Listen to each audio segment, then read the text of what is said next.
उम्मीद है आप सब खैरियत से होंगे। आज हम लोग वन शॉट देंगे स्टिचियोमेट्री का, तो आप लोगों ने इसको ध्यान से सुनना है। इसके अंदर हम लोग पास्ट पेपर के जितने भी क्वेश्चंस आ सकते हैं वो हम लोग डिस्कस करेंगे, और जो आप लोगों के MCQs हैं उनको भी डिस्कस किया जाएगा। तो आप लोगों को जिस चीज़ की इंफॉर्मेशन और जिस चीज़ की समझ ना आए तो आप लोगों ने कमेंट में लाजमी पूछना है, और आज के लेक्चर ध्यान से सुनना है। ये न्यूमेरिकल पॉइंट ऑफ व्यू से बहुत इंपॉर्टेंट चैप्टर है। ये अगर न्यूमेरिकल आप लोगों को समझ आ गए तो आप लोगों के ये सॉलिड मार्क्स होते हैं, इनमें से कोई गलती नहीं निकाल सकता, तो इनको ध्यान से समझना है। ठीक है, आज हम लोग डिटेल से पहला चैप्टर, जो छठा चैप्टर आप लोगों का, उस पर स्टार्ट लेंगे, स्टिचियोमेट्री। ठीक है, ये दो लफ्ज़ से मिल के बना है, ये ग्रीक वर्ड है, एक होता है स्टियन और दूसरा होता है मीट्री। ठीक है, स्टियन का क्या मतलब होता है? इसका मतलब होता है एलिमेंट। ठीक है, और मीट्री का क्या मतलब होता है? मेजरमेंट। ठीक है, ये स्टिचियोमेट्री में हम लोग क्या करते हैं, एलिमेंट्स को स्टडी करेंगे कि एलिमेंट्स कितनी इन्वॉल्व हैं इसके अंदर, कितने अमाउंट इनकी इस्तेमाल हुई है। अगर हम लोग इसकी डेफिनेशन की तरफ जाएं, आप लोगों को डिटेल से देखना कि हम लोग इसके अंदर किस चीज़ की स्टडी करते हैं। ये स्टडी ऑफ रिलेशनशिप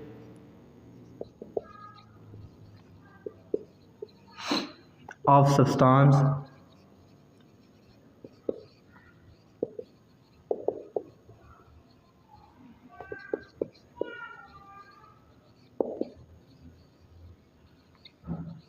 प्रोडक्ट। हम लोग इसके अंदर उन एलिमेंट्स, उन रिएक्टेंट्स को स्टडी करते हैं जो आपस में मिलके क्या बनाते हैं, प्रोडक्ट बनाते हैं। अब वो जो रिएक्टेंट्स हमारे पास मौजूद होते हैं, वो जो रिएक्टेंट्स हम लोगों ने अभी तक ये स्टडी किया था कि हम लोग दो चीज़ों को मिक्स करें, हमारे पास तीसरी चीज़ प्रोडक्ट वगैरह बनेंगे, लेकिन याद रखना वो फिज़िकल होता है। हम लोग स्टिचियोमेट्री के अंदर उनकी तादाद को ऐसे स्टडी करेंगे कि वो कितने कितने आपस में मिलें और कितना प्रोडक्ट आप लोगों के पास बना है। तो हम लोग बोल सकते हैं जो आप लोगों के पास स्टिचियोमेट्री होती है वो आप लोगों के पास कौन सी स्टडी होगी? क्वांटिटेटिव स्टडी कहलाएगी। कौन सी स्टडी कहलाएगी? Quantitative study. याद रखना हमारे पास दो तरह की चीज़ें होती हैं, एक होती है क्वांटिटी, एक होती है क्वालिटी। ठीक है, इन दोनों में डिफरेंस याद रखना पड़ता है। जो क्वांटिटी होती है ना, क्वांटिटी के अंदर हम लोग नंबर्स को पढ़ते हैं कि हम लोग कितनी तादाद इसकी इस्तेमाल कर रहे हैं, दो इस्तेमाल करें, 3 इस्तेमाल करें, 4 इस्तेमाल करें। और क्वालिटी क्या चीज़ होती है? क्वालिटी नेचर को हम लोग स्टडी करते हैं कि किस तरह की चीज़ हम लोग इस्तेमाल करें। अगर इसकी समझ नहीं आई तो एग्जांपल से सीखते हैं। हम लोग समझें, बाज़ार जाते हैं कोई चीज़ लेने के लिए, हम लोग वहाँ से लेट्स सपोज करें हम लोग जैकेट्स ले रहे हैं। अब अगर हम लोग एक जैकेट ले रहे हैं, 2 जैकेट्स ले रहे हैं, 3 जैकेट्स ले रहे हैं, ये 2 ये 3 क्या है? नंबर्स। तो ये इनकी क्या कहलाएगी? क्वांटिटी। किस तरह की जैकेट्स ले रहे हैं, मतलब कि वो हम लोगों के पास जैकेट रेक्सीन है या हमारे पास लेदर की जैकेट है, वो इसकी क्वालिटी कहलाएगी। ठीक है, समझना। इसके अंदर हम लोग किस को स्टडी करेंगे? सिर्फ और सिर्फ इसकी क्वांटिटी को, कि कितने अमाउंट आप लोगों के पास मिलते हैं और क्या चीज़ कितनी अमाउंट हमारे पास बनती है। तो हमारे पास ये, इसलिए हम लोग इसको क्वांटिटेटिव स्टडी का नाम देते हैं। ये एनालिटिकल केमिस्ट्री की टाइप होती है, याद रखना। ठीक है, अब हम लोग स्टिचियोमेट्री को, हम लोग हर चीज़ के एक न एक यूनिट होती है जिसके अंदर हम लोग मेजर करते हैं। जिस तरह हम लोग दुकान से लेते हैं चीज़, शुगर ले ली, ठीक है, चीनी ले ली या आटा ले लिया। अब ये केजी के अंदर होता है, केजी क्या है? इसकी यूनिट है। हम लोग ऐसे तो नहीं जाके बोल सकते भाई कि हमें एक ये दे दो, एक ये दे दो। हम लोग साथ उसकी यूनिट को मेंशन करते हैं। इसलिए यहाँ पे भी हम लोग जो एलिमेंट्स की स्टडी करेंगे, एलिमेंट्स के जो तादाद मेजर की जाएगी वो किसके अंदर की जाएगी? मोल के अंदर। ठीक है, याद रखना, किसके अंदर? मोल के अंदर। अब ये मोल, इसको रिप्रेजेंट करने का MOL से किया जाता है, और ये मोल क्या है? इसकी मेजरिंग यूनिट है। कि हम लोग क्वांटिटी स्टडी में हम लोग मोल्स को मोल के अंदर इसको लेंगे, कि मतलब हमारे पास 1 मोल ऑफ एलिमेंट या कोई भी आइटम है वो मिलता है, और दूसरा हमारे पास 2 मोल है, तो ये मिलेंगे तो हमारे पास कितने मोल ऑफ प्रोडक्ट बनेगा। इसको हम लोग स्टिचियोमेट्री के अंदर स्टडी करते हैं। ठीक है, उसके बाद हम लोग पढ़ेंगे केमिकल फार्मूला क्या होता है। केमिकल फार्मूला वो होता है, एक ये सिंबॉलिकल रिप्रेजेंटेशन होती है, ये सिंबॉलिकल रिप्रेजेंटेशन कहलाती है किन की? कंपाउंड, या सिंबॉलिकल रिप्रेजेंटेशन होगी कंपाउंड्स की और मॉलिक्यूल की। ठीक है।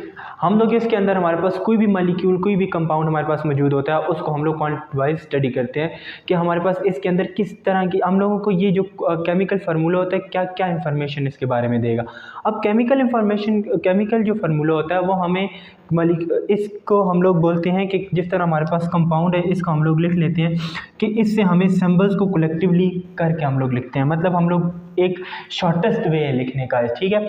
अगर हम लोग बोलते हैं हमारे पास लेट्स सपोज करें कार्बन डाइऑक्साइड है, अब पूरा कार्बन डाइऑक्साइड लिखने के बजाय अब CO2 हम लोग लिख लेते हैं। अब ये CO2 क्या है, इसका हमारे पास है केमिकल फार्मूला। तो जो हमारे पास केमिकल फार्मूला होता है वो एक शॉर्टेस्ट वे होता है, तरीका होता है लिखने का, कि जिससे हमारे पास टाइम भी बच जाता है, उसको याद करना भी ईजी होता है और ज़्यादा से ज़्यादा इन्फॉर्मेशन भी हम लोगों को मिल जाती है। अब जो आप लोगों के पास केमिकल फार्मूला होता है, इसकी 2 टाइप्स होती हैं। ठीक है। इसकी 2 टाइप्स होती हैं। जो आप लोगों के पास पहली टाइप होती है वो आप लोगों के पास कहलाता है मॉलिक्यूलर फार्मूला,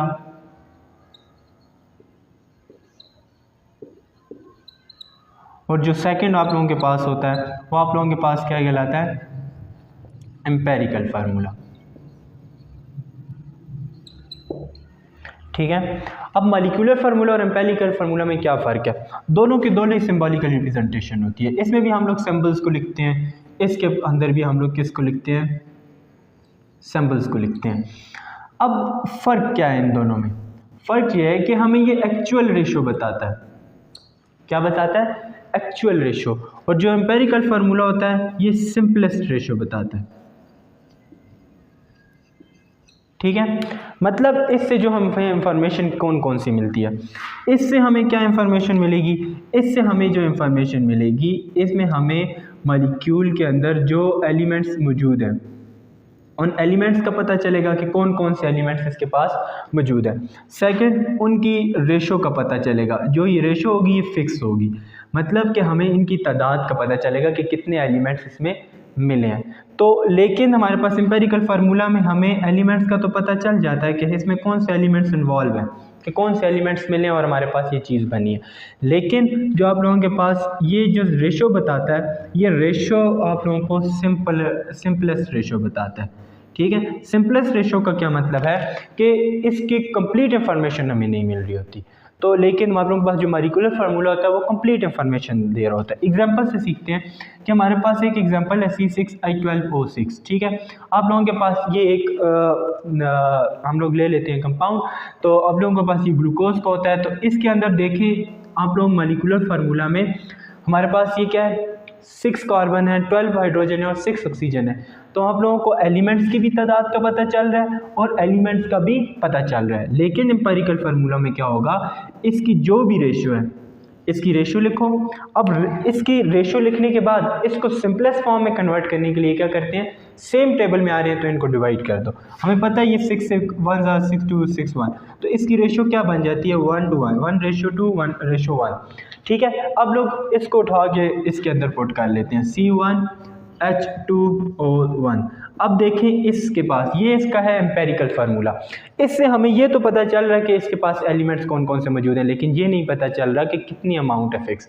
अब ऊपर एक्चुअल रेशो का पता चल रहा है कि 6 कार्बन है, अब यहाँ पे हमें फिक्स नहीं बता रहा। तो यही फ़र्क है एम्पेरिकल फार्मूला और मॉलिक्यूलर। अब उसके हम लोगों ने अभी तक जो डिस्कस किया उसके मुताबिक जो आप लोगों के पास MCQs आ सकता है वो ये है कि डिसाइड वेदर और not each of the following example of empirical formula. आप लोगों ने इसमें चेक करके बताना है कौन सा एम्पेरिकल फार्मूला और कौन सा एम्पेरिकल फार्मूला नहीं है। अब देखिए Al2Cl6, अब इसकी रेशो यहाँ पे क्या बन रही है 2:6। सिंपलेस्ट रेशो में कन्वर्ट हो सकता है ना। सिंपलेस्ट रेशो का क्या मतलब है, एक में टेबल में आके कट सकते हैं, तो अब इसकी रेशो क्या बन सकती है 1:3। मतलब ये आप लोगों के पास जो है ये एम्पेरिकल फार्मूला नहीं है, तो कौन सा फार्मूला होगा, मॉलिक्यूलर फार्मूला। सेकंड को चेक करते हैं, सेकंड की रेशो क्या बन रही है 1:2, तो मतलब ये आप लोगों के पास क्या है एम्पेरिकल फार्मूला। इसके बाद देखें NaCl को देखें, यहाँ पे भी रेशो क्या बन रही है 1:1, तो आप लोगों के पास ये भी क्या है एम्पेरिकल फार्मूला। हर एक को डिस्कस करें। उसके बाद देखें क्या आ रही है इसकी रेशो 2:6:1। अब इसको देखें, अब यहाँ पे क्या होगा, ये क्या तीनों आप लोगों के पास सेम रेशो में आ रहे हैं, नहीं आ रहे, मतलब आप लोगों के पास सेम टेबल में आ रहे नहीं आ रहे, तो आप लोगों के पास ये भी क्या है, एम्पिरिकल फार्मूला। तो इस तरीके से आप लोगों ने हर एक का निकालना है, हर एक को चेक करना है कि सेम टेबल से कट रहे हैं नहीं कट रहे, तो मतलब वही है आप लोगों के पास क्या है, एम्पिरिकल फार्मूला। अगर कट रहे हैं तो वो आप लोगों के पास मॉलिक्यूलर फार्मूला होगा। इसके बाद हम लोग देखते हैं मॉलिक्यूलर मास क्या है और फार्मूला मास क्या है। ठीक है, ये डिफरेंस इन दोनों में लाजमी आता होता है, याद रखना। सब समझते हैं कि ये एक ही चीज़ें हैं, लेकिन याद रखना इसमें छोटा सा एक डिफरेंस है। जो आप लोगों के पास मॉलिक्यूलर फार्मूला होता है ना, ये किसके लिए होता है, मॉलिक्यूल के लिए। किसके लिए, मॉलिक्यूल्स के लिए। अब ये क्या होता है कि इसमें हम लोग क्या करते हैं, हर एक मॉलिक्यूल के अंदर जो एलिमेंट्स मौजूद होते हैं, उनका एटॉमिक सम करते हैं। एटॉमिक सम कैसे किया जाता है, लेट्स सपोज करें हमारे पास एक मॉलिक्यूल है H2O वाटर। ठीक है, अब आप लोग क्या करेंगे, जो भी आप लोगों के पास जो एलिमेंट्स इसमें इन्वॉल्व है, हाइड्रोजन और ऑक्सीजन, आप लोग क्या करेंगे, इनको सम कब करेंगे, इनके किसको सम किया जाएगा, एटॉमिक मासेस को। आप लोग को प्रोडक्ट टेबल में देखना है, इनके एटॉमिक मासेस आप लोगों को पता होने चाहिए। नहीं पता तो आप लोग एटॉमिक मासेस वहाँ से प्रोडक्ट टेबल से देख सकते हैं। हाइड्रोजन का एटॉमिक मास होता है 1 और इसकी तादाद कितनी है 2, तो हम लोगों ने 2 × 1 मल्टीप्लाई कर दिया, प्लस क्या बोला था, सम करना पड़ता है, प्लस ऑक्सीजन का कितना होता है 16। ठीक है, अब इन दोनों को सम अप करें तो आप लोगों के पास कितना आ जाता है 18 MU या 18 ग्राम। तो आप लोग क्या बोलेंगे कि ये मॉलिक्यूलर मास क्या होता है, जितने भी मॉलिक्यूल के अंदर एलिमेंट या एटम मौजूद होते हैं उसके एटम का सम किया, एटॉमिक सम किया जाता है। जो एलिमेंट्स मौजूद होते हैं उनका एटॉमिक सम लो, उनको आपस में सम अप करने के बाद जो आंसर आएगा वो आप लोगों के पास मॉलिक्यूलर मास कहलाएगा। फार्मूला मास भी सेम इसी तरीके से करते हैं कि एटॉमिक सम निकाला जाता है। ठीक है, लेकिन एक डिफरेंस इसमें है, जो आप लोगों के पास फार्मूला मास होता है वो किसके लिए होता है, आयनिक कंपाउंड्स के लिए। किन के लिए, आयनिक कंपाउंड्स के लिए, जिनके दरमियान आयनिक बॉन्ड बनता हो, जिस तरीके से NaCl। अब NaCl का हम लोग क्या निकालेंगे, फार्मूला मास, वो मॉलिक्यूलर मास नहीं कहलाएगा। अब इसका कितना होता है 23, और आप लोगों के पास जो क्लोरीन होता है उसका कितना होता है 35.5 ग्राम। ठीक है, आप लोग इनको सम करो तो आप लोगों के पास कितना आ जाएगा 58.5 ग्राम। तो ये आप लोगों के पास क्या कहलाएगा, फार्मूला मास। ये डिफरेंस होता है मॉलिक्यूलर मास फार्मूला मास में, कि ये किसी भी मॉलिक्यूल के या कंपाउंड के लिए होगा, लेकिन जो फार्मूला मास होगा वो एग्जैक्ट आयनिक कंपाउंड्स के लिए स्पेसिफिक होगा। अब हम लोगों ने पढ़ेंगे कि स्टोइचियोमेट्री हमने स्टडी की थी। अब स्टोइचियोमेट्री को मेजर किस में किया जाता है, मोल के अंदर। अब ये मोल क्या चीज़ होती है, तो हम लोग देखते हैं कि हर एक चीज़ को मेजर करने के लिए कोई ना कोई हम लोग यूनिट्स का इस्तेमाल करते हैं, कोई चीज़ होती है। तो हम लोग इसके लिए कौन सा लेंगे, वो होता है मोल। अब पहले मोल की तरफ जाने से पहले मोल को समझते हैं कि मोल होती क्या चीज़ है। तो मोल क्या होता है, एटॉमिक मास, फार्मूला मास, या हमारे पास जो भी मॉलिक्यूलर मास होता है, अगर हम लोग उसको AMU से, एटॉमिक मास यूनिट से डायरेक्ट कन्वर्ट करें ग्राम्स के अंदर, तो आप लोगों के पास क्या कहलाएगा, मोल कहलाएगा। ठीक है, आप लोगों के पास एटॉमिक मास है, फार्मूला मॉलिक्यूलर मास है, फार्मूला मास है किसी भी सब्सटेंस का, अगर उसको किसके अंदर एक्सप्रेस किया गया, ग्राम के अंदर, तो वो आप लोगों के पास क्या बन जाएगा, मोल। या फिर आप लोग बोले ऐसा सब्सटेंस जिसके पास अवोगाड्रो नंबर्स की तादाद कितनी होती है 6.023 × 10⁻23। ठीक है, अगर इतने नंबर ऑफ पार्टिकल्स किसी भी सब्सटेंस के पास मौजूद है, वो आप लोगों के पास 1 मोल कहलाएगा। ठीक है, ये याद रखना, इन दोनों में ये दोनों डेफिनेशंस आप लोगों को आनी चाहिए। अब ये जो आप लोगों के पास अवोगाड्रो नंबर्स होते हैं, ये अवोगाड्रो नंबर्स आए कहाँ से, किसने दिए, अब उसको देखते हैं। अब आप लोगों के पास जो अवोगाड्रो नंबर्स होते हैं, ये अमीडियो अवोगाड्रो ने दिए थे। ठीक है, अमीडियो अवोगाड्रो ने दिया था। इसने क्या कहा था, अगर हमारे पास कोई भी सब्सटेंस 1 मोल है, एनीथिंग, कोई भी चीज़ हमारे पास क्या है 1 मोल है। अब वो 1 मोल मॉलिक्यूलर मास पे डिपेंड नहीं करता, याद रखना। हम लोग बोलते हैं हमारे पास 1 मोल ऑफ हाइड्रोजन, इसका एटॉमिक, अब आप लोगों के पास क्या बनेगा 2 ग्राम। तो आप लोगों के पास, हम लोग बोलते हैं कि इसके पास भी इतने ही पार्टिकल्स हैं। ठीक है, अगर बोलते हैं ये 1 मोल बराबर है कार्बन डाइऑक्साइड के, कि कार्बन डाइऑक्साइड अगर एक 1 मोल है, तो हम लोग ये बोलेंगे उसका वजन तो हमें पता है 44 ग्राम बनता है, लेकिन उसके पास भी इतने ही नंबर ऑफ पार्टिकल्स पाए जाएंगे। तो इसलिए बोलते हैं नंबर ऑफ पार्टिकल्स का ग्राम मैथ से कोई लेना देना नहीं है। जितने नंबर ऑफ, जितना मास मर्जी हो, अगर वो 1 मोल है तो उसके पास इतनी पार्टिकल्स होंगे। मैं अपनी एग्जांपल लेता हूँ कि अगर मैं 1 मोल हूँ, मेरा मास जितना मर्जी हो, तो मेरे अंदर भी इतनी नंबर ऑफ पार्टिकल्स पाए जाएंगे, ये याद रखना, ठीक है। अब इसको रिप्रेजेंट किस तरह किया जाता है, Na से। ए किधर लिखा जाएगा, बेस में लिखा जाएगा, ठीक है। अब हम लोग स्टोइचियोमेट्री के अंदर मेन चीज़ न्यूमेरिकल्स की तरफ जा रहे हैं। न्यूमेरिकल्स की तरफ जाने से पहले जो फार्मूलाज यूज़ होंगे वो सिर्फ 2 ही हैं, ठीक है। इन 2 फार्मूलाज को आप लोगों ने माइंड में बिठा लिया तो आप लोग ईजिली ये न्यूमेरिकल्स कर सकते हैं। अब इसको देखते हैं कौन कौन से न्यूमेरिकल फार्मूलाज हम लोग यूज़ करेंगे। इन फार्मूलाज को समझ लें, फिर हम लोग इन फार्मूलाज से आगे न्यूमेरिकल्स की तरफ बढ़ते हैं। आप लोगों के पास 2 फार्मूला होंगे। पहला क्या है, number of mole equal to mass in gram divided by molar mass. Molar mass आप लोगों के पास क्या होता है, मॉलिक्यूलर मास कहलाता है, ठीक है। अब लोग देखें, अब यहाँ पे मोल निकालने के लिए आप लोगों के पास 2 चीज़ों का होना ज़रूरी है। एक क्या है, मास इन ग्राम, दूसरा क्या है, मोलर मास। तो आप लोग तब ये फार्मूला तब यूज़ करना है जब आप लोगों के पास मास गिवन हो, ठीक है। मास निकालना हो या मास गिवन हो, ठीक है, तो हम लोग ये वाला फार्मूला इस्तेमाल करेंगे। और जो सेकंड वाला है, सेकंड हमारे पास क्या होगा, नंबर ऑफ मोल किसके बराबर होते हैं, number of particles divided by Avogadro numbers. ये याद रखना। इसमें आप लोगों को एक एक्स्ट्रा चीज़ निकालनी पड़ती है, मोलर मास, लेकिन यहाँ पे आप लोगों के पास एक चीज़ आप लोगों को कंफर्म याद होनी चाहिए, एवोगैड्रो नंबर्स। ये एवोगैड्रो नंबर्स की तादाद जो भी है वो आप लोगों को हिफ्ज़ होनी चाहिए, क्योंकि इस न्यूमेरिकल में इस फार्मूला के अंदर ये यूज़ होंगी, तो ये आप लोगों को कोई नहीं बताएगा, इसलिए इसको याद करना है। अब हम लोग मोस्ट इंपॉर्टेंट MCQs न्यूमेरिकल्स की तरफ चलेंगे। जब आप लोगों के पास पेपर में आ चुके हैं तो ध्यान से इनको समझिएगा।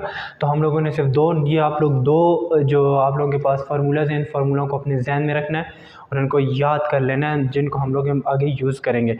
सबसे पहले आप लोग पढ़ेंगे मोल मास कैलकुलेशन। मोल मास कैलकुलेशन का क्या मतलब है, अगर आप लोगों के पास मोल गिवन है तो उससे आप लोग क्या निकाल सकें, मास निकाल सकें।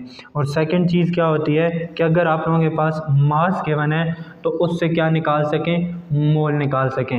मोल मास कैलकुलेशन में हम लोग ये 2 टॉपिक डिस्कस करेंगे कि मोल अगर गिवन हो तो मास कैसे निकाला जाता है, और अगर मास किसी भी कंपाउंड या एलिमेंट का किसी भी चीज़ का गिवन हो तो उससे मोल कैसे निकाले जाते हैं। तो अब आप लोगों को न्यूमेरिकल से समझ आ जाएगा कि हम लोग कैसे निकालते हैं। कैलकुलेट, जो पहला न्यूमेरिकल इंपॉर्टेंट न्यूमेरिकल है, calculate the number of mole 60 gram of carbon dioxide. अगर आप लोगों के पास कार्बन डाइऑक्साइड 60 ग्राम है तो आप लोगों को क्या कैलकुलेट करनी है, मोल कैलकुलेट करनी है। क्या कैलकुलेट करनी है, मोल। तो पहले यहाँ पे आ गई कि आप लोगों के पास अगर मास गिवन हो तो आप लोग क्या निकाल सकें उससे, मोल।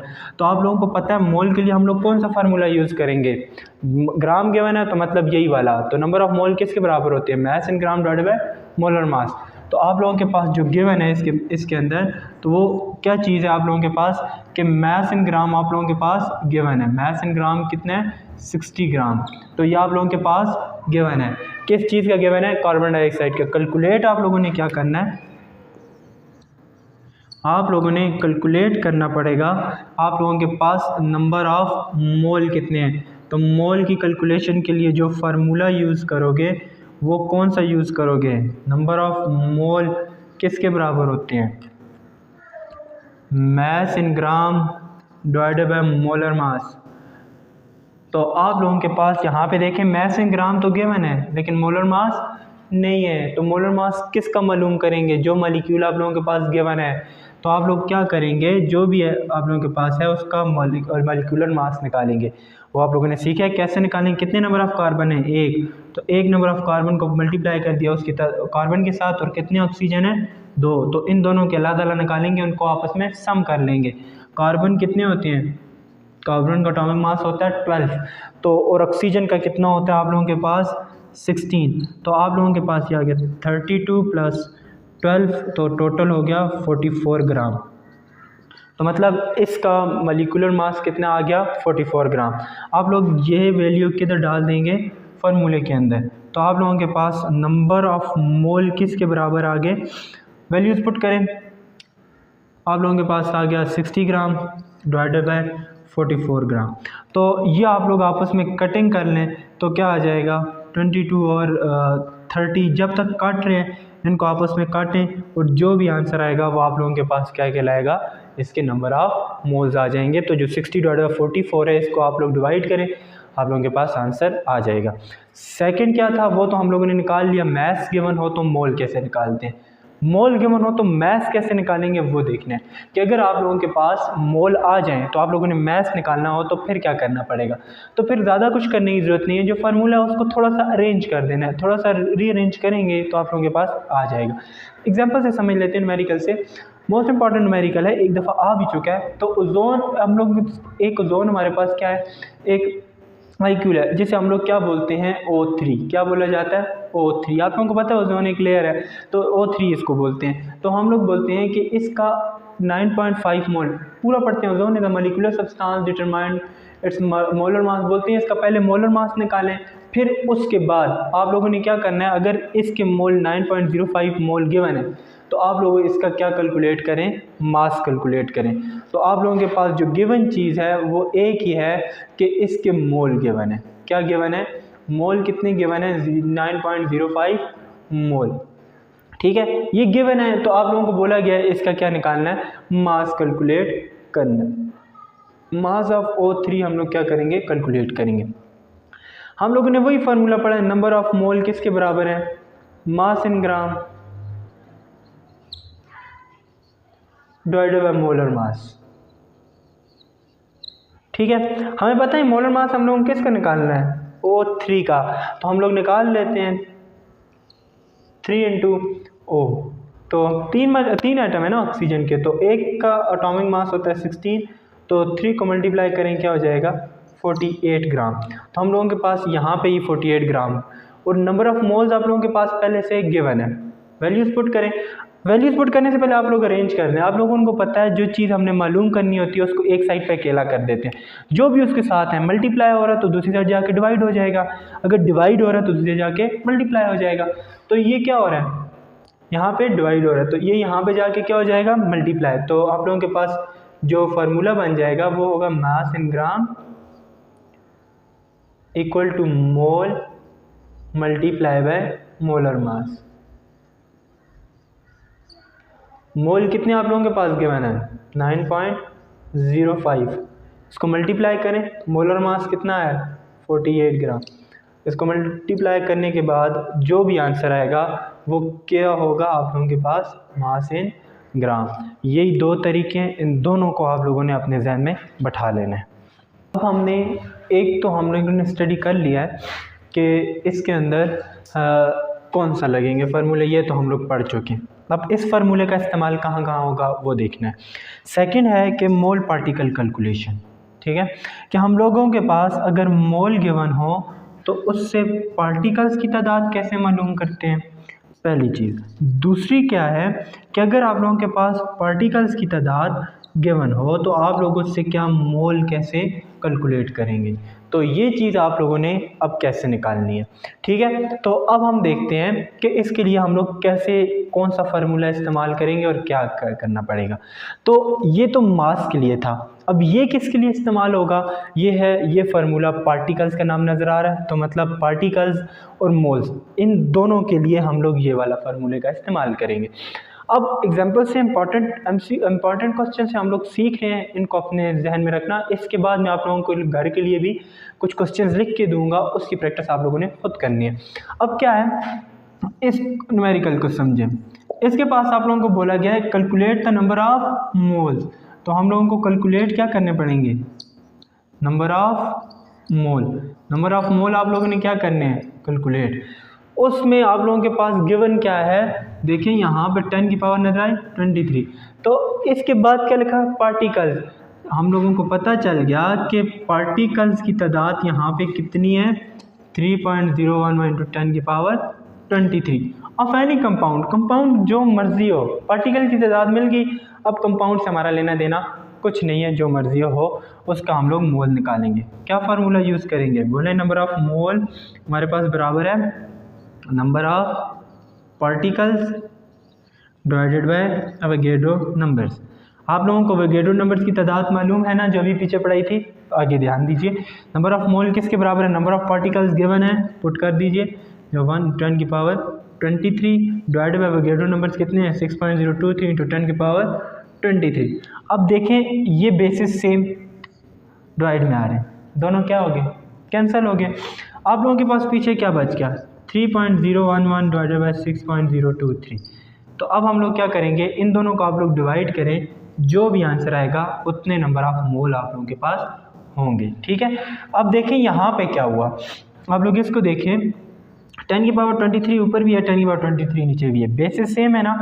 आप लोगों के पास जब बेसिस सेम होती हैं डिवाइड में आए भी हों तो पावर ऊपर जाके माइनस हो जाती है, तो ये इसकी जो पावर थी ऊपर जाके माइनस होगी। 10 की पावर 23 माइनस 23, तो आप लोगों के पास क्या बच गया 10 की power 0। Anything power 0 equal to 1, तो जो भी आंसर है 1 के साथ मल्टीप्लाई करेंगे 3.011 ही रहेगा, उसको डिवाइड किया 6.023 के पास, आप लोगों के पास नंबर ऑफ मोल्स आ गए। अब हम लोग देखते हैं कि अगर मोल्स गिवन हो तो फिर पार्टिकल कैसे निकालने हैं, तो फिर क्या करना पड़ेगा। देखें अब यहाँ पे आप लोगों के पास क्या गिवन है, मोल गिवन है। मोल कितने हैं 3.4 मोल है। ठीक है, अब बोला गया number of atoms, number of particles की तादाद मालूम करनी है। ठीक है, पार्टिकल्स की तादाद आप लोग कैसे मालूम करेंगे, इसी फार्मूले को अरेंज कर लेना है। नंबर ऑफ मोल किसके बराबर है, number of particle divided by Avogadro number. तो नंबर ऑफ पार्टिकल मालूम करने हैं, इसके नीचे जो चीज़ डिवाइड हो रही है दूसरी साइड जाके क्या हो जाएगी मल्टीप्लाई। तो नंबर ऑफ पार्टिकल किसके बराबर हो गए, number of mole multiply bye Avogadro number. Put कर दें वैल्यू, नंबर ऑफ मोल कितने हैं 3.4, मल्टीप्लाई किसके साथ करेंगे अवोगाड्रो नंबर्स के साथ। तो ये दोनों एक जैसे हैं, इनको आपस में मल्टीप्लाई कर दें, कुछ आंसर आ जाएगा। जो भी आंसर है उसके साथ ये 10 की पावर 23 नीचे आ गया, इतने नंबर ऑफ पार्टिकल्स आप लोगों के पास आ जाएंगे। ठीक है, ये बहुत इजी क्वेश्चंस हैं, सॉलिड मार्क्स होते हैं, तो इनको ध्यान से समझना। इन जो फार्मूला से इनके मुताबिक आप लोगों को जो अभी मैंने प्रैक्टिस करवाए हैं, अब ख़ुद करवाए हैं, उनको तो आप लोगों ने करना ही करना है, वो तो आप लोगों के पास पेपर में आ चुके हैं। जो हम लोग सपोज कर सकते हैं, जो हम लोगों ने डिस्कशन की है कि कौन से अब पास पेपर में आ सकते, अब जो आप लोगों का जो अभी प्रेजेंट पेपर होने वाला है, जो आप लोगों के शायद रमज़ान में होंगे, तो उसमें कौन सा आ सकता है। तो आप लोग इनको लाजमी प्रैक्टिस कीजिएगा कि ये इनमें से कोई भी आप लोगों के पास आने के चांसेस तकरीबन 80% हैं। जो हम लोगों ने करवाए हैं वो तो करने ही करने हैं, लेकिन इन तीनों को भी लाजमी करना है। तो इनके मुताबिक जो सबसे इम्पॉर्टेंट, सबसे ज़्यादा इम्पॉर्टेंट आप लोगों के पास है, वो ये जो न्यूमेरिकल अभी मैं डिस्कशन करवाऊँगा, इसको ध्यान से समझना है। यह आप लोगों के बहुत ही सॉलिड मार्क्स गेन करवा सकता है, याद रखना। यह आप लोगों ने लाजमी करना है, क्योंकि इसको गौर से समझिए, इसके अंदर दोनों फार्मूलों का इस्तेमाल होना है। ठीक है, अब इसको देख लेते हैं क्या लिखा हुआ है। How many formula mass are present, formula unit are present in the 125 gram of CuSO4 and 5H2O।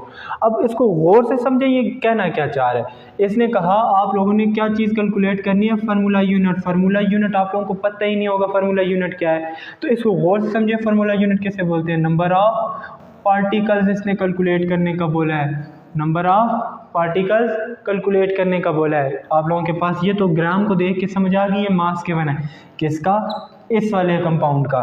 तो आप लोगों ने कौन सा पहले फार्मूला देखें, आप लोगों के पास यहाँ पे वो नंबर ऑफ पार्टिकल पूछ रहा है, इसको देखें। नंबर ऑफ पार्टिकल्स आप लोगों के पास क्वेश्चनिंग कर रहा है कि नंबर ऑफ पार्टिकल्स क्या है, और दिया हुआ क्या है आप लोगों के पास, मैथ इन ग्राम। तो आप लोग मैथ इन ग्राम, ऐसा कोई फार्मूला ही नहीं है कि मैथ इन ग्राम से डायरेक्ट नंबर ऑफ पार्टिकल्स निकाल सके। तो आप लोगों ने मैथ इन ग्राम से सबसे पहले क्या निकालना पड़ेंगे, नंबर ऑफ मोल्स निकालना पड़ेंगे, और नंबर ऑफ मोल्स दोनों ठीक सेम है, तो ये नंबर ऑफ मोल्स की वैल्यू इधर पुट करनी पड़ेगी। फिर अवोगाड्रो नंबर्स की तादाद मालूम है, तो इस अवोगाड्रो नंबर्स को इन मोल से मल्टीप्लाई कर देंगे। अब देखते हैं कैसे करना है। तो मैथ इन ग्राम तो गिवन है, मोल निकालने के लिए किसकी ज़रूरत है, मोलर मास की। तो पहले कौन सा फार्मूला लगेगा, नंबर ऑफ मोल निकालने के लिए आप लोगों को क्या करने पड़ेंगे, मास को किस पे डिवाइड करना पड़ेगा, मोलर मास पे। अब मोलर मास हमारे पास इसका निकालना है। अब कैसे निकालेंगे देखते जाएं। आप लोगों के पास Cu कितने हैं, एक ही है, 1 इंटू Cu। ठीक है, प्लस नेक्स्ट चीज़ है सल्फ़र, एक ही है, 1 इंटू S। प्लस ऑक्सीजन की तादाद कितनी है यहाँ पे, 4 इंटू O। ये याद रखना, ये लादा निकालेंगे, इसको मल्टीप्लाई करेंगे किसके साथ, 5 इंटू, क्योंकि 5 मॉलिक्यूल ऑफ वाटर गिवन है। तो हाइड्रोजन यहाँ पे कितने हैं, 2 × 1 प्लस 1 × ऑक्सीजन। पुट कर दें सबके एटॉमिक मासेस मैंने लिखे हुए हैं। कॉपर का कितना है 64, सल्फर का कितना है 32, मल्टीप्लाई करेंगे 1 के साथ वही आंसर आ जाएगा। ऑक्सीजन का कितना है 16, 16 × 4 64।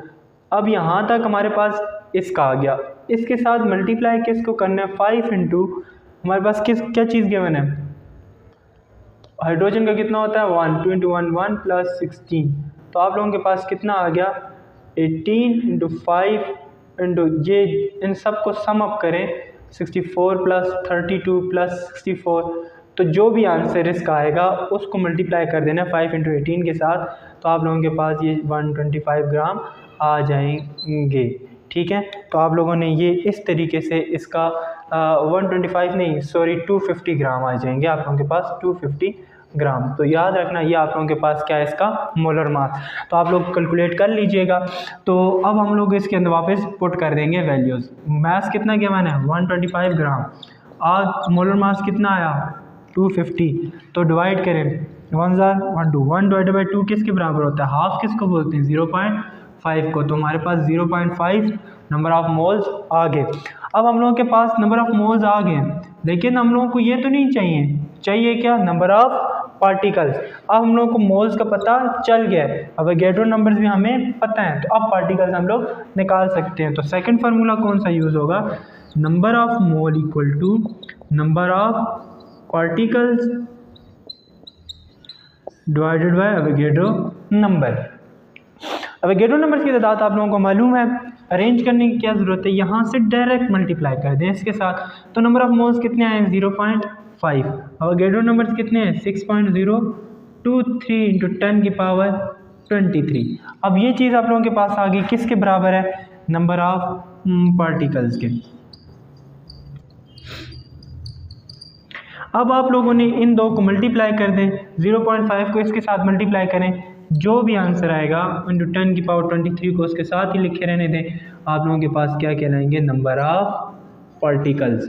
ठीक है, इसको ध्यान से दोबारा देखिए कि आप लोगों ने ग्राम गिवन है, नंबर ऑफ पार्टिकल्स मालूम करने हैं, तो ग्राम का फार्मूला पहले लगाकर नंबर ऑफ मोल्स निकालेंगे, उन नंबर ऑफ मोल्स को दोबारा पार्टिकल वाले फार्मूले में पुट करना है। उससे पहले मोलर मास कैसे निकालेंगे कि हर एक का मोलर मास उसके अंदर डाला जाएगा, उसको एटॉमिक सम किया जाएगा, फिर 5 × मॉलिक्यूल ऑफ वाटर को लाया जाएगा, उनको सम अप किया जाएगा, उस तरीके से हमारे पास निकालेंगे। 250 ग्राम आ गया, उसको उठा के 250 ग्राम यहाँ पे मोलर मास की जगह पे रख लिया, इन दोनों को डिवाइड करें 0.5 मोल आ गया। 0.5 मोल आने के बाद आप लोगों के पास मोल के फार्मूला दूसरा नंबर ऑफ पार्टिकल का, तो नंबर ऑफ मोल्स इधर पुट कर लें, नंबर ऑफ पार्टिकल्स की जगह आप लोगों ने कैलकुलेट करनी है, तो वहाँ उसको ऐसे ही रहने दें, जो डिवाइड हो रहा है उसको सेट जाके मल्टीप्लाई कर देना। जब मल्टीप्लाई करेंगे तो आप लोगों के पास ये आंसर आ जाएगा। नेक्स्ट टॉपिक है आप लोगों के पास इसी चैप्टर का है केमिकल इक्वेशंस, उसके बाद बैलेंसिंग हम लोग पढ़ेंगे और लास्ट टॉपिक है, इसको ख़त्म करते हैं। तो और से देखें केमिकल इक्वेशंस क्या होती हैं। केमिकल इक्वेशंस हम आप लोगों के पास सिंबॉलिकल रिप्रेजेंटेशन होती है किन की, जो आप लोगों के पास इन्वॉल्व होते हैं इनके अंदर। केमिकल इक्वेशन के अंदर जो चीज़ें होती हैं, एक होता है रिएक्टेंट्स और दूसरे आप लोगों के पास होते हैं प्रोडक्ट। ये दोनों की हम लोग सिंबॉलिकली हम लोग इनको लिखते हैं, फिर हम लोग इनको डिस्कस करते हैं कि ये किन रिएक्टेंट कौन से हैं और प्रोडक्ट कौन से हैं और ये कैसे बनते हैं। याद रखना आप लोगों के पास मेन चीज़ यहाँ पे कौन कौन सी हैं, दो चीज़ें, एक होती है रिएक्टेंट्स केमिकल इक्वेशन के अंदर और दूसरा आप लोगों के पास क्या होते हैं, प्रोडक्ट होते हैं। ठीक है, ये दो चीज़ें इस हर केमिकल इक्वेशंस के अंदर होती हैं। अब ये रिएक्टेंट क्या चीज़ें होती हैं और प्रोडक्ट क्या होते हैं। जो आप लोगों के पास रिएक्टेंट्स होते हैं वो सब्सटेंसेस होते हैं जो आपस में मिलते हैं, कंबाइन होते हैं और क्या बनाते हैं, प्रोडक्ट बनाते हैं, जो इनिशियल स्टेज होती है। तो इसमें क्या होता है, इनिशियली जो रिएक्टेंट्स अलग-अलग होते हैं, मतलब हम लोग सपोज कर लेते हैं कि हाइड्रोजन हमारे पास और ऑक्सीजन का मॉलिक्यूल है। ठीक है, अब जब ये दोनों आपस में मिलेंगे तो आप लोगों के पास किसकी फॉर्मेशन करेंगे, वाटर की फॉर्मेशन करेंगे। अब ये हमारे पास क्या है, रिएक्टेंट्स हैं। अब ये क्या है, ये दोनों आपस में मिले हैं तो तब हमारे पास क्या बना है, कोई चीज़ बनी है। जो चीज़ आपस में मिलती है वो क्या होती है, रिएक्टेंट, और जो चीज़ बनती है रिएक्टेंट से मिलके वो हमारे पास क्या कहलाता है, प्रोडक्ट कहलाता है। तो केमिकल इक्वेशंस के अंदर रिएक्टेंट और प्रोडक्ट दोनों चीज़ें होती हैं। और रिएक्टेंट और प्रोडक्ट को कैसे मालूम किया जाता है कि जो लेफ्ट साइड पर होते हैं, कि आप लोगों की लेफ्ट साइड है, तो ये लेफ्ट साइड पर आप लोगों के क्या होंगे, रिएक्टेंट्स होंगे, और जो प्रोडक्ट होगी वो हमेशा राइट साइड पर होगी। तो ये आप लोगों ने याद रखना है कि लेफ्ट साइड पर रिएक्टेंट्स होते हैं और राइट साइड पर प्रोडक्ट। अब बैलेंसिंग ऑफ केमिकल इक्वेशन क्या होती है कि बैलेंसिंग का क्या मतलब होता है, बराबर होना। तो इसलिए हम लोग बोलते हैं कि आप लोगों के पास बैलेंसिंग क्या चीज़ होती है कि प्रोडक्ट वाली साइड और रिएक्टेंट वाली साइड, दोनों साइड आपस में उनके पार्टिकल्स, उनके मॉलिक्यूल, उनके एलिमेंट्स की तादाद क्या होनी चाहिए, बराबर होनी चाहिए। अब कैसे निकालते हैं और कैसे चेकअप किया जाता है, सपोज करते हैं हमारे पास यहाँ पे मीथेन SCH4 और ऑक्सीजन, ये दोनों आपस में मिलते हैं, कार्बन डाइऑक्साइड और वाटर, और साथ में हीट एनर्जी बनती है, ठीक है। तो अब हमारे पास ये चीज़ बनती है। अब इनको देखते हैं कि क्या ये दोनों साइड पे इनकी तादाद बराबर है या नहीं, चेक करते हैं। यहाँ पे कार्बन कितने हैं, एक कार्बन लिख लिया। यहाँ पे कार्बन कितने हैं, एक कार्बन है। हाइड्रोजन कितने हैं, यहाँ पर हम लोग बोलते हैं यहाँ पर 4 हाइड्रोजन है। कितने हाइड्रोजन है, 4 हाइड्रोजन है। लेकिन यहाँ पर हाइड्रोजन कितने हैं, 2 हाइड्रोजन है, ठीक है। और लास्ट में देखते हैं ऑक्सीजन के मॉलिक्यूल कितने हैं, 2, और यहाँ पे ऑक्सीजन के मॉलिक्यूल कितने हो गए हैं, 3। फ़र्क किन में आ रहा है, इसमें और इसमें, ठीक है। यहाँ पे इन दोनों में फ़र्क आ रहा है। कार्बन की तादाद क्या है, सेम। तो हम लोग सोचेंगे हम लोग ऐसा क्या नंबर मल्टीप्लाई करें किसी एक साइड पे या दोनों साइड पे कि दोनों तरफ क्या हो जाए, बैलेंस हो जाए। तो हम लोग क्या करेंगे, यहाँ ऑक्सीजन है, यहाँ पे हम लोग क्या कराएंगे, 2 को ऐड करवाएंगे, क्योंकि फ़र्क किस में आ रहा है, ऑक्सीजन में। हम लोग यहाँ क्या करते हैं, 2 को लिख लेते हैं, 2 को लिखते हैं। तो अब ये देखें 2 to the 4, तो कितने हमारे पास ऑक्सीजन हो गए, 4 ऑक्सीजन हो गए। अब ऑक्सीजन की तादाद होगी चेंज होकर कितनी, 4 ऑक्सीजन हो गए। यहाँ पे ऑक्सीजन कितने हैं, 2, लेकिन यहाँ पे कितने हैं, यहाँ 2 और ये 3 हो गए। अगर हम लोग यहाँ पे 2 लिखते हैं तो इससे क्या होगा, ये 2 दोनों के साथ है, हाइड्रोजन के साथ भी ऑक्सीजन के साथ भी। ऑक्सीजन 2 ऑक्सीजन, यहाँ पे कितने ऑक्सीजन हो गए, 4 ऑक्सीजन हो गया। ऑक्सीजन की तादाद क्या होगी, बैलेंस होगी। फ़र्क किस में आ रहा है, हाइड्रोजन में। अब हाइड्रोजन की तादाद देखें, 4 इधर है, 4 इधर है, लेकिन यहाँ पे कितनी हो गई, 2 to the 4, क्योंकि 2 हाइड्रोजन पहले से 2 हो रहा है तो 4। तो अब इसकी तादाद भी कितनी होगी, 4। तो ये आप लोगों के पास हो गया बैलेंस। अब देखें दोनों साइड पे हर एक एलिमेंट की तादाद क्या है, बराबर, मतलब रिएक्टेंट और प्रोडक्ट आपस में बराबर है, इसलिए हम लोग बोलते हैं कि ये क्या है, बैलेंस हो चुकी है इक्वेशन। आप लोगों के लिए क्या प्रैक्टिस है कि आप लोगों ने Na+OH गिव अस NaOH+H2, इसको चेक करना है कि किन की तादाद बराबर है या नहीं। अगर नहीं है तो कैसे बराबर की जाएगी, आप लोगों ने कोई चीज़ कहाँ पे मल्टीप्लाई करनी है वो नंबर, ये आप लोगों ने सोचना और समझना है। तो ये अगर ना समझ आई तो हम खुद करवा देंगे। अब नेक्स्ट टॉपिक है एक्सप्लोरिंग ऑफ आयनिक इक्वेशन। अब इसका मतलब क्या होता है, इसका मतलब होता है कि हम लोगों के पास कोई भी आयनिक इक्वेशन है। आयनिक इक्वेशन क्या होती है, जिसके ऊपर कोई चार्जेस आते हैं, इलेक्ट्रोनेगेटिविटी डिफरेंस जिनमें ज़्यादा होता है, तो इसलिए हम लोग बोलते हैं ऐसी आयनिक इक्वेशन जिस पे चार्जेस आ सके, उसको हम लोगों ने ब्रेक डाउन करना है। किन के अंदर ब्रेक डाउन करना है, उसके आयंस के अंदर। इसको हम लोग क्या बोलते हैं, आयनिक एक्सप्लोरिंग ऑफ आयनिक इक्वेशन। तो इसके कुछ स्टेप्स हैं, ठीक है। स्टेप्स याद रखने हैं, आप लोग किसी भी जगह पे इनको इस्तेमाल कर सकते हैं, इजीली पेपर में भी यूज़ होंगे। तो पहला क्या, बैलेंसिंग। तो जो भी इक्वेशन गिवन है सबसे पहले उसको क्या किया जाएगा, बैलेंस। साथ देखिए हमारे पास AgNO3 + NaCl give us AgCl NaNO3। यहाँ पे Ag क्या है, 1 है, यहाँ पे भी Ag 1 है, यहाँ क्लोरीन 1 है, यहाँ पे भी क्लोरीन 1 है। NO3 भी, नाइट्रोजन भी सेम है, यहाँ पे भी नाइट्रोजन सेम है, यहाँ पे Na सेम है, 1 ही है, यहाँ पे भी Na 1 है। ऑक्सीजन 3 है, ऑक्सीजन 3 है, तो मतलब यहाँ पे बैलेंस पहले से हुए हुए हैं। कोई ऐसी इक्वेशंस होती हैं जहाँ पे बैलेंस नहीं हुए हुए होते, इसलिए हम लोग सबसे पहले क्या करेंगे, इसको बैलेंस करने की कोशिश करेंगे। अब ये पहले से बैलेंस हुई हुई है तो हम लोग नेक्स्ट स्टेप पे किस पे जाएंगे, ब्रेक डाउन पे। तो जो जितने भी एलिमेंट्स हैं उनको क्या किया जाएगा, ब्रेक किया जाएगा। अब लोगों के पास Ag और NO3, इनको क्या करेंगे, ब्रेक करेंगे। अब Ag हमारे पास क्या है, एक मेटल है, तो इसके ऊपर हमेशा कौन सा चार्ज आएगा, पॉजिटिव। नाइट्रोजन क्या है, हमारे पास ऐसा एलिमेंट है जो इलेक्ट्रॉन गेन करता है, तो उसके ऊपर क्या आएगा, नेगेटिव। अब NO3 और Ag को हम लोगों ने क्या कर दिया, आपस में अलग कर लिया।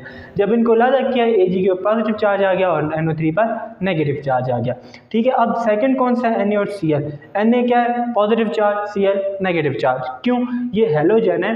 हेलोजन का क्या मतलब होता है कि ये 7th ग्रुप का एलिमेंट है। 7th के ऊपर हमेशा जो 7th ग्रुप का होता है उस पर हमेशा -1 चार्ज आता है, और ये क्या है, सोडियम पहले ग्रुप का है, तो इस पर हमेशा क्या, +1 चार्ज आएगा, प्लस चार्ज आ गया, ठीक है। अब मतलब ये हम लोगों ने आयंस में कन्वर्ट कर लिए। इसी तरीके से आप लोग किसकी तरफ जाएंगे, प्रोडक्ट की साइड पे आप लोगों ने इसको क्या करना है, आयनिक फॉर्म में लेकर जाना है। अब यहाँ पे हम लोगों ने AgCl को नहीं किया, याद रखना AgCl को आयनिक कंपाउंड में नहीं किया, लेकिन किसको किया, NaNO3 को।